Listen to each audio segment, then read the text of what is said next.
Good morning. Happy Tuesday. Good morning, YouTube. Good morning, universe. Good morning, sunshine.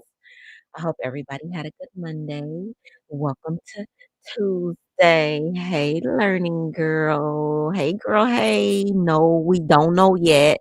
We don't know yet, girl. We still waiting, patiently waiting to find out. We don't know yet, girl. I don't know if that's good or bad. I don't know if that's good or bad. You know, sometimes they say, long jury means, they still debating. They come back quick. You already know it's not good. So I don't know. It's Tuesday. I think early means Monday or Tuesday. Midweek is Wednesday. So hopefully we'll know something today. And I might come back later this afternoon. I don't know though. I got some stuff to do today. So we don't know yet. But yes, we hope that it's good. Whatever it is, it's God. So if it's meant to be, it will be. And if not, then I have to, settle in that and just keep pressing forward, right? I'm not it's not like I'm out of work. I have a job, a good job, a secure job. I just want a different one. I'm ready to spread my wings and fly. All right. Today is our political social commentary. And we are using a book, Across That Bridge, Life Lessons and a Vision for Change by U.S. Congressman John Lewis. Rest in peace. Today's chapter is about patience. We are only able to cover one chapter at a time because I don't stay in the book because political, I try not to be political, but it is what it ain't in this book. And so, yeah, some of my political antennas get raised when I get into this book. So today we are learning about and talking about patience from the perspective of John Lewis. Let's get into it. Without patience, we will learn less in life. We will see less. We will feel less. We will hear less. Ironically, rush and more usually means less. Mother Teresa. The value of restraint under right circumstances can be so profound. Okay, so listen, this is why I can't get through a whole chapter. So, one of my favorite content creators was on last night, and the restraint that this man had against a caller who literally just called in to listen to himself bloviate and just talk was phenomenal.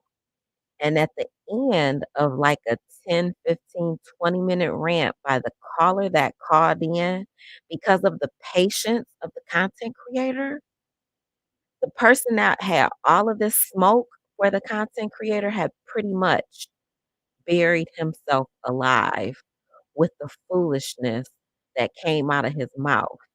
The patience allowed all of the unraveling of all of the things in real time. Whereas I was sitting there like, get him, get him, get him. But if he would have got him, we wouldn't have seen the absolute foolishness that was who he was, if that makes sense. Okay, I'm gonna start over because that was only the first sentence. The value of restraint under right circumstances can be so profound. Consider the ease, the economy, the wisdom that can accompany the simple act of waiting. Contrary to popular thought, waiting can evolve more than defeatist wishful thinking. It can actually be a pragmatic and realistic catalyst for change. Why? Because it takes our limitations into account. Waiting acknowledges that we are not prime movers in all things. It concedes that there are some factors that lie beyond our control, and any well considered plan must find a way to manage the unmanageable, to somehow measure and account for the unforeseeable and the unknown, including the work of social change. The 15th Amendment to the U.S. Constitution was ratified in 1870, permitting Black people to vote. However, exercising that right in Alabama during the Civil Rights Movement truly tested our patience. Although the law had been passed, the right was continually ignored in the Deep South, superseded by a treacherous system of legalized discrimination that dated from the end of the Civil War, exactly 100 years prior. In the 1960s, Alabama Governor George Wallace was a notoriously outspoken enemy of African American voting rights. He, his administration held the key to voter registration in Selma, the city that became a reluctant symbol of American racism. The state and county government, law enforcement officials, the White Citizens Council, and the Ku Klux Klan were all determined to keep us from casting our ballots. And they're still doing it today, y'all. It's called redistricting. Anyway, during the voting rights struggle, we toiled for years in the vineyard of humanity to create change. We knock on doors. We held meetings large and small. We organized the unorganized. We constantly trained participants in the philosophy and discipline of nonviolence. We called mass meetings. We sang, prayed, and preached. We protested and strategized ways to demonstrate our plight to audiences in America and around the world. We sacrificed, lived simple lives, and forsook our families and childhood friends. Some of us even abandoned our studies to participate. We had to take action continuously over a period of several years to even begin to make a small dent in such a recalcitrant state. And at the end of every effort, we were made to wait. Some states use what was called a grandfather clause to retard our progress after the 15th Amendment passed. Anyone whose grandfather had the right to vote before the Civil War, and we know that there were no black grandfathers who had the right to vote. So this could only mean that guess what? Only white people would be grandfathered in with the grandfather clause. Anyone whose grandfather had the right to vote before the Civil War could continue to exercise that right without any impediment. But if a person's grandfather had not been eligible before the war, then he or she had to take a so-called literacy test because illiteracy in the black community not only still is a problem, we weren't even legally allowed to read and write. Like, what? Yeah. So this is why laws are bullshit because they make them up and they change them whenever they freaking feel like it. Anyway. But if a person's grandfather had not been eligible before the war, then he or she had to take a so-called literacy test in order to qualify to register to vote in federal elections. Obviously, none, zero of our grandfathers fell into the first category. So we had to be prepared to take that test. Good morning, M. Renee. How are you, beautiful? Good morning, sunshine. Happy Tuesday. To register in Alabama, a person had to fill out a four, four, four, y'all. Illiterate folks had to fill out a 4-page application that was developed by white folks, the White Citizens Council, a coalition of businessmen, government officials, and prominent citizens who collectively imposed economic sanctions against any black person who even attempted to register. Child, this ain't nothing but a SAT and a ACT written. This is why black folks have such a hard time taking these standardized tests that we give our children because these tests were not written for us and by us. Look, child, that's a whole nother conversation. Focus, focus, organize, focus. Hey, Foxy. Good morning, sunshine. You on your way to work? I'm sure. Be safe, boo. All right. Let me go back and focus. To register in Alabama, a person had to fill out a 4-page application that was developed by the White Citizens Council, a coalition of businessmen, government officials, and prominent citizens who collectively imposed economic sanctions against any black person who even attempted to register. They could be fired from their jobs, evicted from their homes, foreclosed upon by banks or other lenders. So, y'all, in order to vote, you had to pass a literacy test that was set up by people who wanted you to remain illiterate, period. And then if you tried to vote, you could lose your job, you could get kicked out of your home. Like, who, like, it just makes no sense.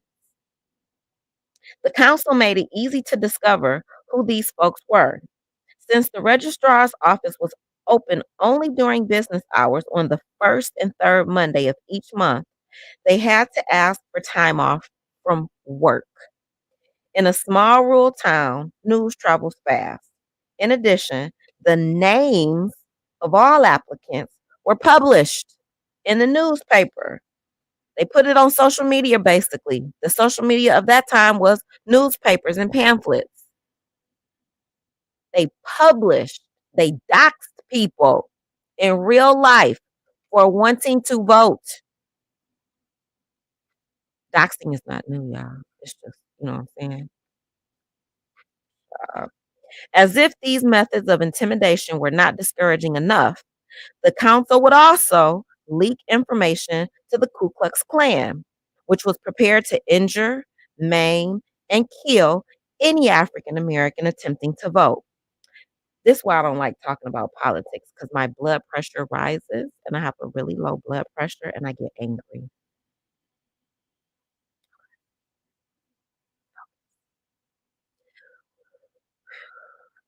Attempting to vote, threatening families, and damaging property to ensure the registrant did not try it again. The literacy test itself generally comprised of 3 parts, a real test. The test varied from any one of 100 different versions that the registrar could use and administer at will. The first section often required an individual to write out a long, technical passage of the Constitution. Have y'all ever read the Constitution? I have to teach it to 8th graders. It is not an easy document to read. The first section often required an individual to write out a long, technical passage of the Constitution, either by copying the text or taking dictation from the registrar. Most Black people were made to take dictation. The registrar noted any errors, so now they're going to be grammatical with you. The registrar noted any errors the applicant made in reproducing the text. The second portion of the test might question the individual on the meaning of the section he or she had been required to duplicate, or it might require him or her to interpret a complicated portion of the Constitution. So you have to use critical thinking skills in order to vote now. The last section of the test was a quiz on matters of county and state law. Once the test was completed, a panel of judges who like, y'all, this is so much foolishness and bull. It's pissing me off. Once the test was completed, a panel of judges convened in secret though, to evaluate the responses and determine whether the individual had passed the test, pretty much like they do with standardized tests today. We have no idea. We just use the data. We get the information back. The judges had no responsibility to form their decision based on the answers given on the test.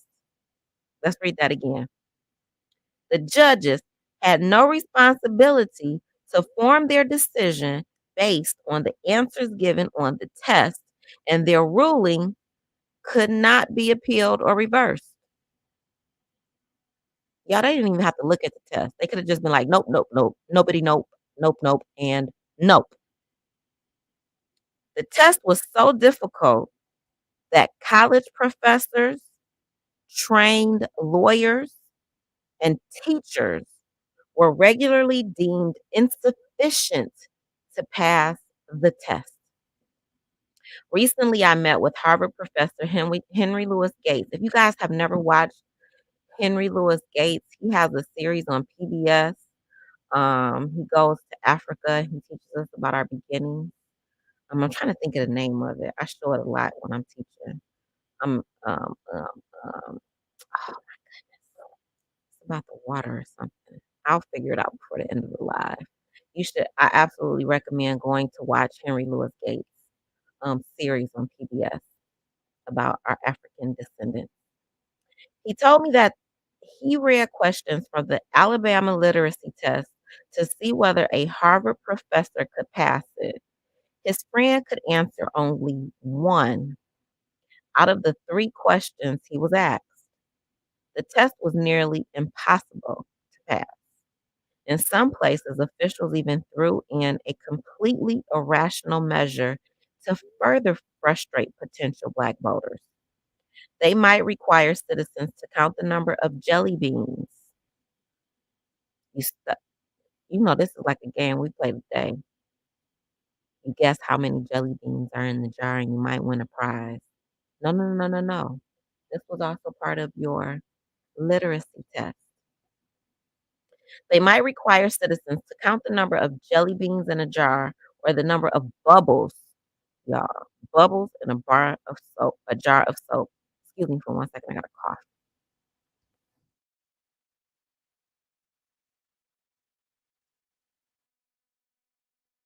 Okay, I'm back.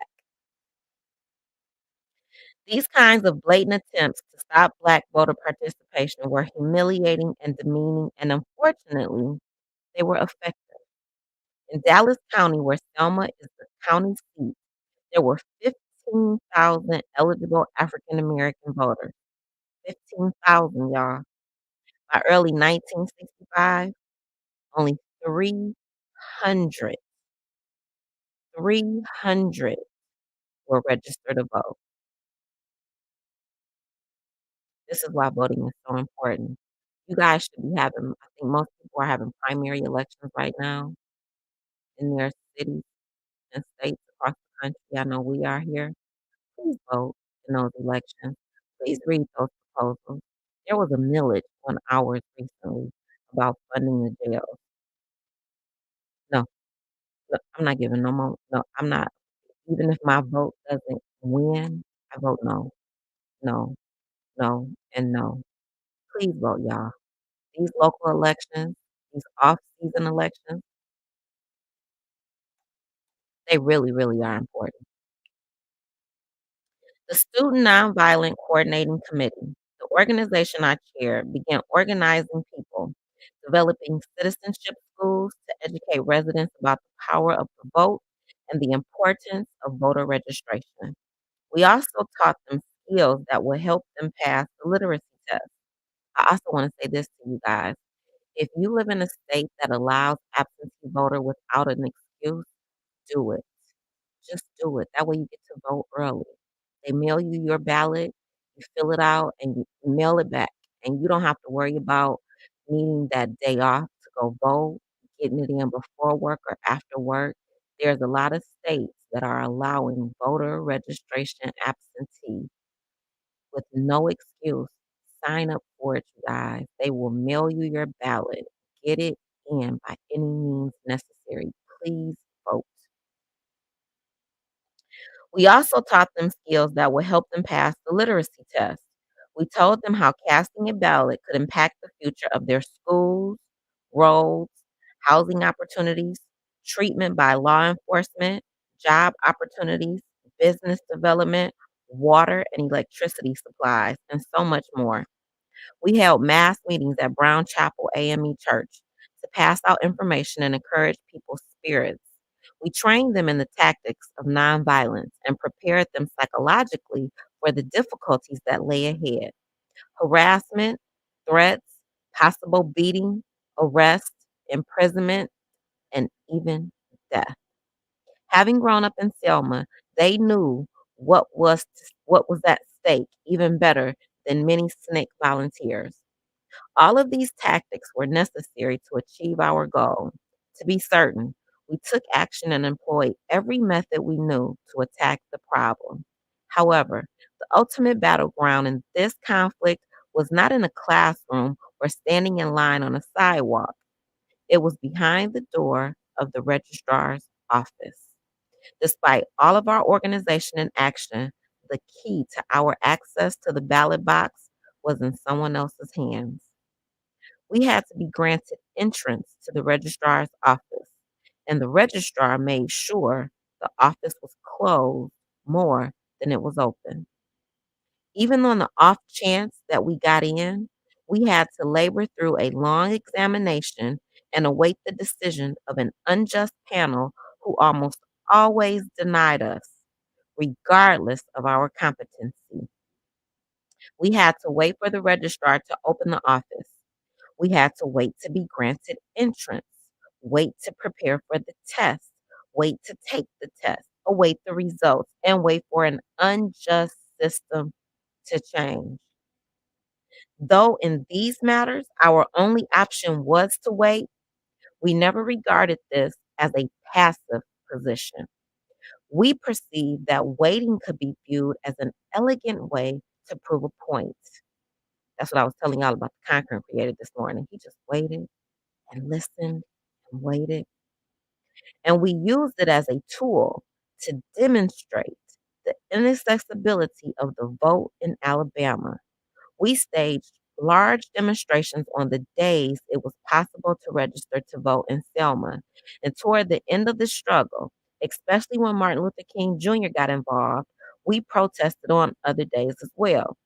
Hundreds of citizens from Selma and the surrounding communities gathered in the morning and simply stood in line the entire day in a peaceful and orderly fashion. We waited in the sweltering summer sun, under the cooling clouds of moody winter days, and in the humid rain of spring. We stood in lines that never moved, carrying signs, singing freedom songs on the green marble courthouse steps, patiently hoping the registrar would open the door and allow us to enter. We waited day in and day out for 2 years. The courthouse was not far from the police station, and Sheriff Jim Clark and his men were on constant watch.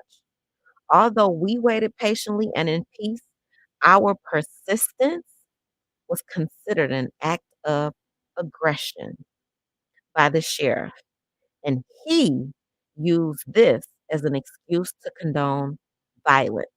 We see the same thing today when we peacefully protest, when we raise our hands to surrender. We have phones identified as possible weapons. Nothing has changed, y'all.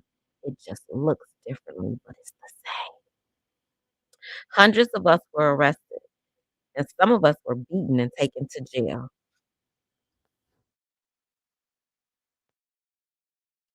Good morning, BJ Des. Good morning, sunshine. Hey, beautiful. Happy Tuesday. Yeah, I don't know what it is. My throat. I keep got a tingle in my throat. We reduced the danger of brutality by ensuring that the national media were well informed of our intentions on some occasions.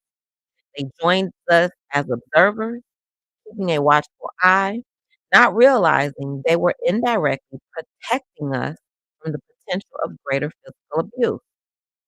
We knew that no matter how vicious Southerners could be in the dark, they would not want to see themselves in the light, portrayed as violent, racist to a nation of television viewers and newspaper and magazine readers. We could have stormed the clerk's office or demanded entrance, but that would have been a violation of every principle we were trying to uphold. It would have been an illogical invitation to violence, and we had no capacity to match the guns, nightsticks, dogs, and mounted forces of the Alabama state troopers. Many of us would have been killed while others were landing in jail, never to walk free again, and the credibility of our cause would have been severely damaged. Any aggressive demand for immediate results would have failed miserably. Our desire was not to register at any cost if the price was sacrificing our dignity and self respect. It is important to understand that we weren't in the business of destruction. We wanted to build and not tear down, to unify and not divide, to love and not plant the seeds of hate. We never raised our fists. All we did was wait. But that waiting acted like a ramrod that broke down the doors of resistance. It reflected poorly on Sheriff Clark and his men. We were very aware that our civility demonstrated, above all, the absurdity of brutalizing peaceful, law abiding citizens and detaining them from exercising their constitutional rights. One day, Sheriff Clark called me an outside agitator and the lowest form of humanity. I told him, Sheriff, I may be an agitator, but I am not an outsider. I grew up only 40 miles from here, and these people are going to stay here until we are allowed to register to vote. I was arrested and taken to jail, along with hundreds of others, for simply telling the truth. Ultimately, our strategy worked. After years of waiting, we exposed the injustice of our opposition. The voting rights struggle in Alabama ended with what some legal scholars have called the most effective piece of legislation the U.S. Congress had passed in over 50 years, the Voting Rights Act of 1965. Previously, President Lyndon Johnson had advised us it would be impossible to pass another bill on the heels of the passage of the Civil Rights Act of 1964, which made discrimination in public accommodations illegal. But because of the people of Selma, Alabama, and the thousands who supported them, because of the people who demonstrated beyond a shadow of a doubt the pressing need for justice, Johnson was able to send a voting rights bill to the floor of the House. When he introduced the bill, he said these unforgettable words, which I often repeat in my speeches today. At times, history and fate meet at a single time in a single place to shape a turning point in man's unending search for freedom. So it was at Lexington and Concord. So it was a century ago at Appomattox. So it was last week in Selma, Alabama. The people of Selma wrote that act with their marching feet. It was their determination to wait without ceasing that dramatically altered American history. The Voting Rights Act outlawed literacy tests and grandfather clauses, but it also provided for periodic reauthorization to curtail present day efforts to limit free and fair access to the ballot box. And y'all, this is a problem because all the parts of the Voting Rights Act have not been. You have to, I think they have to reconfirm it or reaffirm it every so often. And so, yeah, just like they're chipping away at our female reproductive rights, they are chipping away at all of the rights. I think I saw this morning Ted Cruz is even talking about the Supreme Court never should have legalized gay marriage. Now, whatever your opinion is about that, it is what it is. If the Supreme Court allowed it, here's something else. Y'all want to go in and be like, you know what? Let's change that. Let's take it back. Take it back. We take it back.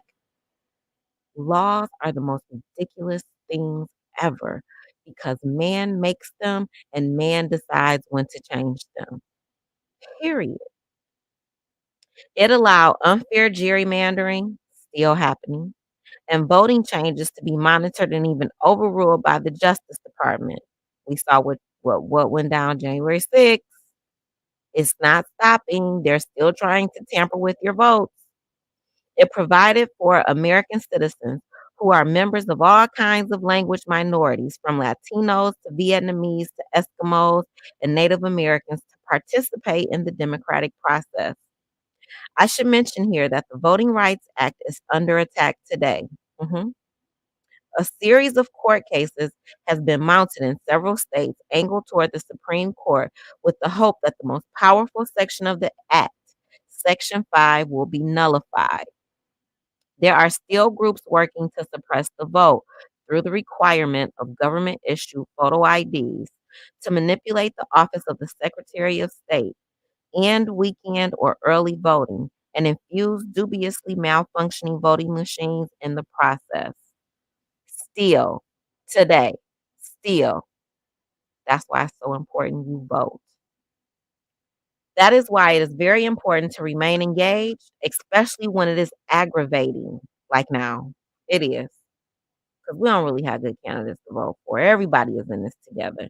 They are part of the same team, but you still need to vote. The vote is more powerful now. The vote is the most powerful nonviolent tool we have to make change in a democratic society. But one vote will not make all the change that is necessary. Change requires patient, persistent action. To most of us, patience seems almost too simple.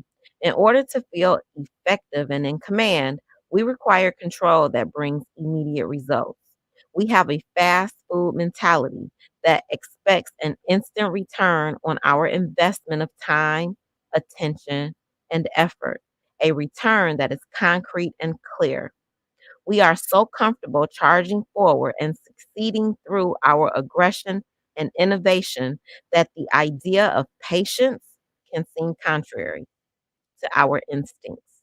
Yet, I assure you, as I have seen through my very eyes, even a little patience can pay big dividends. Today, as a U.S. Congressman, I can offer a few insights on how you may encourage the government to take action. Certainly, creative nonviolent protests timed to impact legislative actions like important votes or hearings are strategic options. Persistent demonstrations prove there is a demand among the people for change, but a one-day protest or a perfunctory march is not the kind of resounding proof that is needed to clearly define a mobilized constituency. Persistent, dedicated, determined action does. It provides unequivocal leverage for members of Congress who are inclined to vote with you, and it educates and informs members who are on the fence, offering room within the legislative process for persuasive negotiations that lead to more favorable votes on particular issues. I'll tell you this reminds me of angry parents in school. When parents are angry in school, their voices are super loud. And the parents who are not angry, who are cool, which is usually the majority of the parents, you don't hear from them. That's the problem because usually people feed into the loudest voices in the room. This is why he's saying your voice needs to be heard all the time, especially to your Congress people because whether your voice is cool, calm, and collected or angry, the voices that they hear are the voices that influence them. Make your voice heard, people. We don't live in a purely democratic society. We live in a representative democracy. That means we elect the people who are supposed to have the majority of our best interests at heart. They need to hear from you. They need to see your letters. They need to hear your voices. They need to see your feet out on the concrete protesting and having a voice for what is important to you as a community. Education might also be one of the most important tools that an organized, determined people need to institute change. People need to be informed about the legislative process and the structure of our government. Ours is a diffuse, complex political system. Its benefit is that no one official or agency has unilateral authority to dictate to the people. So no one entity can enforce its will without experiencing some kind of check from the other branches. For example, the U.S. House of Representatives can pass legislation that will never get through the Senate. The Senate is a check on the House and vice versa. If legislation does not pass both bodies, it still must be signed by the president, who also has the veto power, before it can become law. If an unjust law is still able to pass through this gauntlet, then lawsuits can be filed in court, which can negate the power of the legislation or rule it entirely unconstitutional. This series of gates and levers was a wise complication developed by our founders.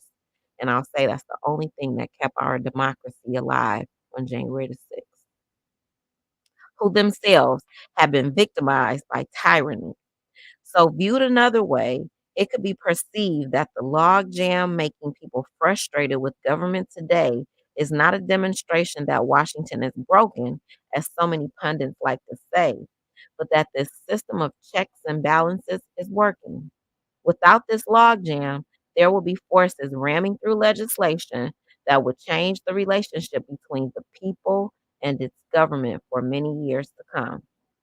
That is the benefit of a checks and balances system. To be sure, however, it is complex. Yet the complexity of this system is both beneficial and burdensome. It is good because it presents a shield against injustice. It is difficult because it can be complex to navigate. But it is that very complexity that has made our government so durable. And I'm going to say allegedly because January 6th, and having the patience to learn to navigate its intricacies will only serve you well in the long run. January 6th exposed the flaws in our system because if you have a president who does not believe in checks and balances, your entire democracy can be overthrown because he wants it to bend to his will and his way. We have to recognize that there is no one-stop shop in our system. No seeing the desired result seeing the desired results requires information, persistence, and patience. I have been amazed that so many people are completely unaware of what their U.S. representatives do. My job is to represent the views, problems, and successes of the people of the 5th Congressional District of Georgia. If you don't know what district you live in your state, y'all please look it up. If you don't know who the candidates are, if you are voting right now, Google them. I just voted yesterday. I had to Google. I didn't know who any of these people were because they redistrict us. So everything has been changing. My job is to represent the views, problems, and successes of the people of the 5th Congressional District of Georgia, which mainly includes the city of Atlanta, throughout the federal decision making process. And we know cities like Detroit and Atlanta recently were the cities that changed the election that we just had. And they are doing this redistricting because they want our votes to count less. So y'all, please, please, please vote. Make sure your children, when they turn 18, are registered to vote and make sure they vote. I use my influence and seniority to gain the attention of federal legislators and the executive branch so they understand specific problems in my district. I meet with constituents and their representatives who share their concerns with me to ensure I gather support and resources to help address their needs. And I vote on federal legislation to protect their interests and manage their concerns. If I determine that problems within my district reflect a national trend, I work on creating a bill that helps all jurisdictions facing the same problem. For example, if I note veterans are overrepresented in the homeless population in my district and that this problem persists in communities nationwide, I work with members of Congress who sit on pertinent committees such as the Veterans Affairs Committee and the Appropriations Committee. Together, we may develop legislation to authorize a unit, for example, that tracks and treats homeless veterans living on the streets in any city. Solving the problem of homelessness is a multifaceted problem. However, there is no quick fix. I would say there is no fix. There will always be homelessness and poverty. It is part of who we are. The federal government cannot implement all the solutions itself because it does not have sole jurisdiction over all the areas of public life that the problem affects. It may require a partnership between the government, private and nonprofit organizations, churches, shelters, health services, community groups, citizen volunteers, job placement organizations, housing programs, banks, and training facilities. For instance, the city may offer funding to nonprofits to develop a food program or ask for donations from local restaurants and grocery stores to help resolve the hunger that is part of homelessness. While public health agencies may help the sick get treatment and medications, the state may create a fund for combating homelessness in its major cities and request its U.S. representative or senator to secure federal monies to support these programs. It might also enlist the aid of congressional representatives in applying for grants from federal agencies. All of these solutions are subject to the politics of the time. If the federal budget is in a deficit, as it is now, and y'all, if y'all don't know, we are actually in a recession. They just ain't told y'all yet, but we are. If the federal budget is in a deficit, as it is now, the federal program offering funding for the homeless might not receive any appropriations in that budgeting cycle. This will require the state and its congressional representatives to start over and try to get funding again in the next budget. And I was going to say one of the ways we know If you look at the APRs, especially if you are trying to buy a house and buying cars right now, this is a seller's market. It is not a buyer's market. When it is a seller's market, there is going to be financial difficulties. We already know the price of gas, even though it's coming down, it's sky high. The price of groceries, child, I need my kids to stop eating, stop snacking, just only eat what you need to eat because the groceries are, listen, the prices are ridiculous. Meanwhile, what do citizens see? They see homeless people on the street as they had before, and they may assume that their elected representatives do not care and nothing has been done. I feel like that about houses in Detroit. There's so many houses that just need to be torn down in Detroit, and you really only see that type of work being done on major places like near highways that are visible to everybody during election time, literally. When the mayor wants to get it reelected, you will see so much construction happening in neighborhoods. Other than that, most of the stuff only happens in our downtown area because that's all they really care about. You know, the gentrification in our downtown area has been off the chain. Is it nice? It is. We do have a nice downtown. But have they removed all of the black folk that kept our downtown alive for over 2 decades? They absolutely have. Those people were renting out buildings. They raised the prices when they decided to gentrify our city. And it is so sad. It has been so sad to see people who have held down our city for years be displaced, their businesses. As you can see, many factors impact every stage of the process. If effective tactics are employed at strategic moments, just before a vote or when a measure is up for debate, they can boldly underline the people's will in the matter, which goes a long way toward convincing elected representatives to act. Passage of a bill can be circuitous, especially if it is controversial or has an adverse effect on a large American constituency.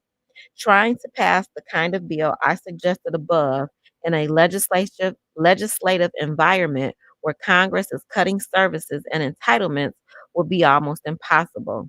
But that does not mean the idea is not worthwhile or that it will never pass. Be persistent and consistent in your activism. And most important, be patient. I remember when MLK Day was not legal, and one of our congressmen, I can't think of his name right now, and I apologize.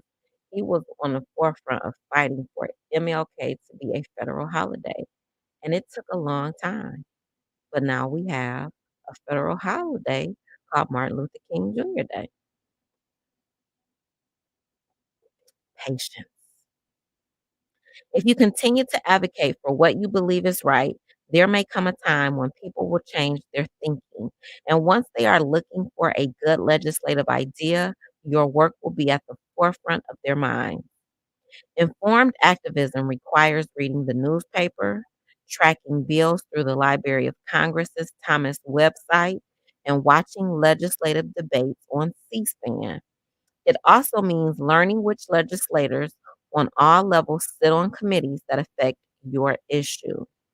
Build relationships with these people because they can keep you apprised of legislative action. And once you persuade them to come over to your side, they are the ones who will be drafting the legislation that reflects your point of view. Even as a member of Congress, ideas that I believe in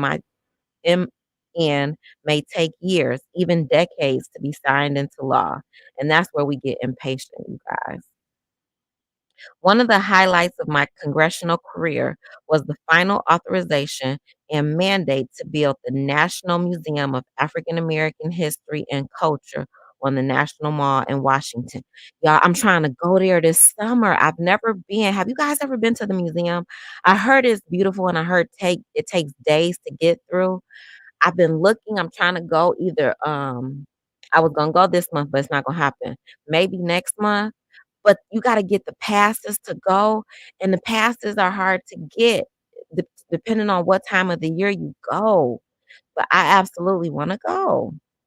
Yet seeing this project come to fruition tested the patience and perseverance of many generations. It took generations to get the museum built, but it's there now, you guys. Have a good day, Foxy. You haven't been learning? I wanna go. And I wanna take a train ride. I think the train ride is a little over a day, but I think if you take a train ride, you can see the beautiful countryside that is the USA of America, and then go and hang out at the museum. I just think that would be such a good family trip. So that's my goal. I'm trying to get that planned. I don't know when I'm gonna plan it, but hopefully I'll get it planned before the end of this year. In 1915, an organization of Black civil so everybody put that on your bucket list. Make sure you get to the National Museum of African American History. It's the Smithsonian. It's a Smithsonian museum, and I heard it is absolutely beautiful on the inside. It's huge, it's large. They did us right. They did us right, y'all. In 1915, an organization of Black Civil War veterans who had been repeatedly snubbed in Washington at a time when other veterans of the war were celebrated by the nation decided to form the National Museum Association. Its goal was to erect a beautiful cultural archive honoring the history and contributions of African Americans to this country.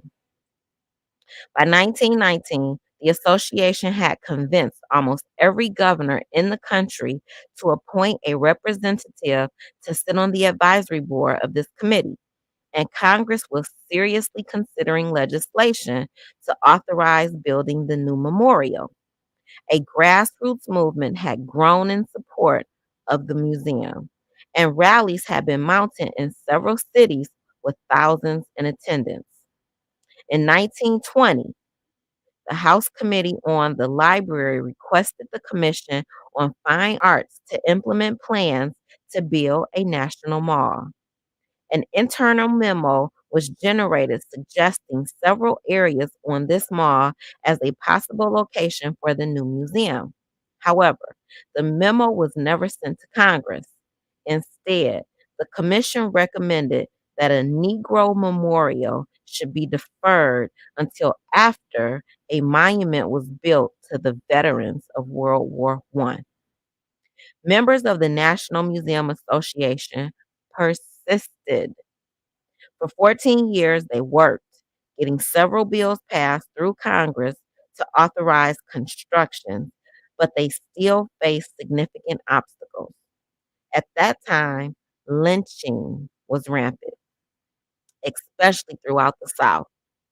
Anti-lynching activists like Colonel Charles Young, the third African American to graduate from West Point, felt the most important memorial to the fallen Black soldier would be legislation that ended lynching and legal discrimination. Some felt African Americans did not deserve a national museum. Others thought it was too costly. Another group believed the project should stand in line behind a memorial dedicated to Thomas Jefferson. And still others thought honoring the role of Black mammies was more important. Finally, in March of 1929, President Calvin Coolidge signed a law authorizing this national museum. However, the museum bill had encountered such vehement opposition during debate in Congress that all funding for it had been depleted. Y'all, the funding before it's even approved is gone. The Black newspapers ridiculed the legislation, calling it a joke. The lack of funding required all necessary resources to be raised from private interests.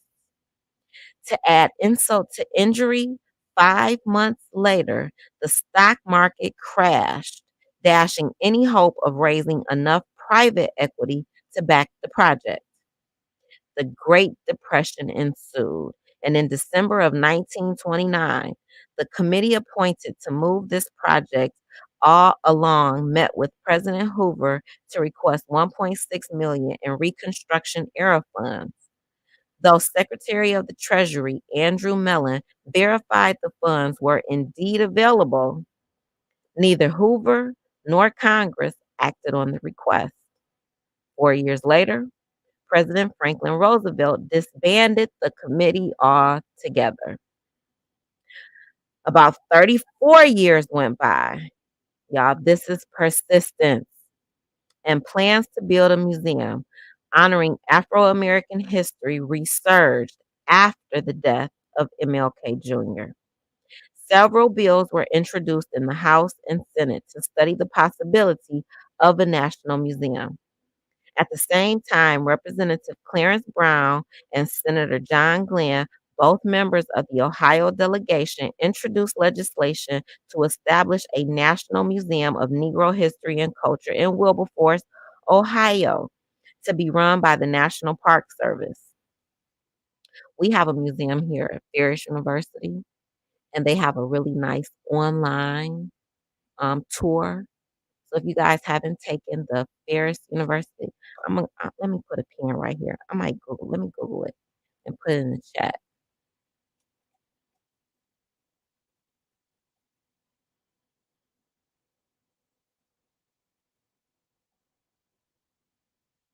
It's called the Jim Crow Museum of Racist Memorabilia. I use this as a teaching tool in my classroom, you guys. If you haven't visited this website, y'all go check it out. It's pretty interesting. It's cool. Some stuff is hurtful because again, it is a Jim Crow museum of racist memorabilia, literally, but it is informative. It is history. Don't be afraid of the history that hurts. The idea was opposed by the Interior Department, which did not believe a national museum should be located outside of Washington, D.C. The Smithsonian Institution agreed that the Interior Department's criticism in principle, but it did not support a separate museum set aside to commemorate the African American contribution. Its position was that it already incorporated that history into its other museums. In 1980, now, y'all, 1980, we started back in the early 1900s trying to get this museum that we have now, but now the year is 1980. Congress again appointed a committee to study the issue, charging it to report back in 2 years. Congress once again apportioned no operating funds to carry out this study. Finally, 5 years later, Senator Glenn was able to win a small appropriation of $200,000 for the committee. By this time, the committee's focus had turned away from the Wilberforce site to a building on the National Mall. Enter Mickey Leland, a young, intelligent representative from Texas, elected because of the effectiveness of the Voting Rights Act. Under his leadership in 1985, during my lifetime now, Congress passed a joint resolution to support the committee's effort to privately endow the building of a museum to commemorate African American history and culture managed by the National Park Service. This effort waned as more support gathered for building a museum on the National Mall.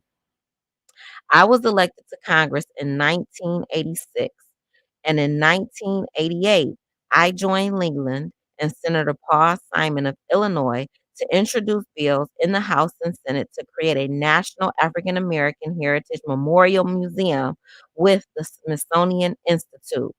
The next year, Leland, a member of the Select Committee on World Hunger, who had pushed through an $800 million aid package to help sub Saharan African drought victims, was killed in a tragic plane crash while on a trip to investigate the famine in Ethiopia. I then took up the charge to win passage of the museum bill. Our 1989 bill specified placement on the National Mall and mandated a building that was at least 377,000 square feet. Hearings were held on the museum in August of that year after Leland's plane crashed, but still no go. The Smithsonian, however, headed by Robert McCormick, did appoint a Blue Ribbon Commission to study the development of this museum, including Smithsonian curators and directors such as Bernice Johnson Reagan, a curator for the Museum of African American History who had been a member of SNCC, Spencer Crew, and another Smithsonian curator, LaRon Bennett, executive editor of Ebony, a fine artist, David Driscoll, scholar, Cornel West of Princeton University, A.B. Spelman of the National Endowment for the Arts, and Deborah Willis, head of the Photographs Division of the Schomburg Center for Research in Black Culture in New York. And Renee says, thanks for them. We're going to pass at this time. I'm not ready. I understand, and Renee, I understand. I'm just the messenger. The information is there, though. I'm going to give you guys some more information, too, while I'm thinking about it. Let me put in the link for the, I'm going to put in the link because I'm not sure. I've only looked at planning a visit. Hold on. But this is the link for the National Museum of African American History and Culture. This is in Washington, D.C. If you guys have never seen the website, this is it. A People's Journey, A Nation's Story. This is a Smithsonian museum. They're open daily from 10 to 5:30, except Christmas Day. But you have to have, when it first opened, it was really difficult. You can get in now. You just need to have, it's free to get in. You just have to have a pass to get in. And then Imma give you one more of the, hold on, PBS, that's the name of it, Many Rivers to Cross. I think it's on Amazon, if I'm not mistaken, and you might be able to find some of these on, YouTube. I'm just gonna put the name in here because I don't think, let me see, it should be, it used to be on PBS, but I think they took it off of PBS and they put it on, Prime. Yeah, it's on Prime now, but it's called Many Rivers to Cross.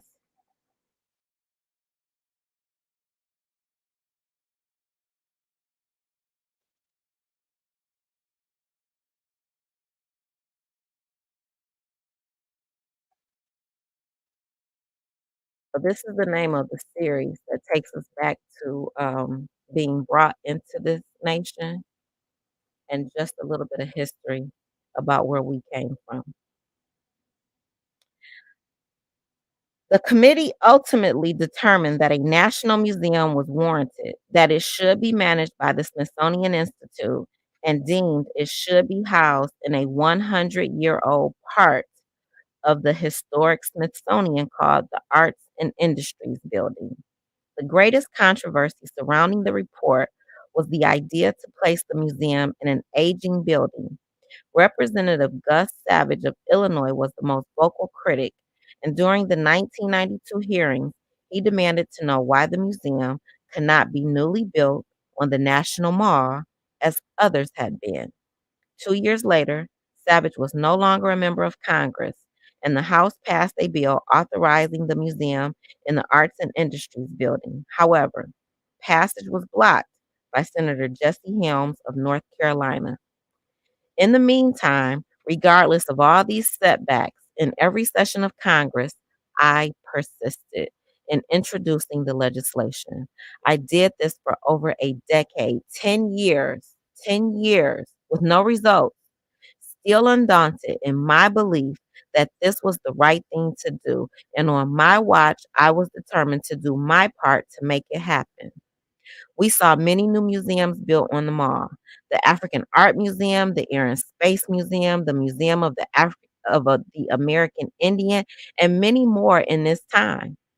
I hired a very enterprising legislative director, Tammy Boyd, who began working on every angle to get the bill through. Finally, in 2001, I introduced the bill authorizing the National Museum of African American History and Culture in conjunction with Representative J.C. Watts of Oklahoma on the House side. Senators Max Cleland of Georgia and Sam Brownback of Kansas agreed to introduce the same bill to the Senate side. The bill provided $15 million for planning and operations and $10 million for educational programs. The bill was finally passed by Congress. A presidential commission was formed to study the contentious issues regarding site placement. I had introduced the same bill in Congress for 15 years. Representative Leland had done his part in the years before me, and the entire effort had begun 88 years before. Now that's some patience, child. But the bill was finally signed into law in 2003. The National Museum of African American History and Culture will be built, and we know that it is now there. It exists today on the National Mall, scheduled to be completed in 2015, a full 100 years after the idea was first conceived. Patience is a guiding light in all the work of change. It is an aspect of the commitment people make to finish what they start. Once you have begun the work involved in creating change, moving an idea forward step by step, doing all that is within your power, and understanding that there will be forces beyond your control that may support you or block you is central to the change you seek. There is a process to everything. You must follow certain steps, and each one of those steps must be patiently, persistently, and thoroughly implemented to receive the best outcome. Even setbacks can serve a vital purpose in completing your goal. Take a long, hard look down the road you will have to travel once you have made a commitment to work for change. Know that transformation will not happen right away. And that's change for anything, y'all. For yourself, inwardly, and for those things outwardly. Change takes time. It rarely happens all at once. In the moments we didn't know how history would play itself out, when we were getting arrested and waiting in jail or standing in unmovable lines on the courthouse steps, we didn't know what would happen, but we knew it had to happen. Use the words of the movement to pace yourself. We used to say that ours is not the struggle of one day, 1 week, or 1 year. Ours is not the struggle of one judicial appointment or presidential term. Ours is the struggle of a lifetime, or maybe many lifetimes. And each one of us in every generation must do our part. And if we believe in the change that we seek, then it is easy to commit to doing all that we can because the responsibility is ours alone to build a better society and a more peaceful world. That is the end of patience. Thank you guys for tuning in. I hope you have a blessed Tuesday. I appreciate you if you are here live or if you are here on the replay. Please make sure you hit the like, subscribe. If you have the ability to share, do that as well. I love you. Have a blessed day.